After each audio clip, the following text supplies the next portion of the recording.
नमस्कार।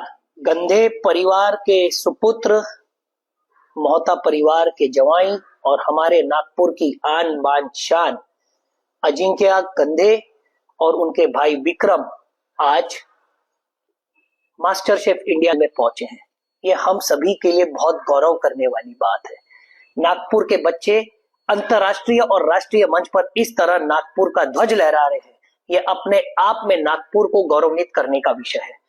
मैं अजिंक्य, विक्रम और उनके साथियों को बहुत बहुत शुभकामना देता हूं।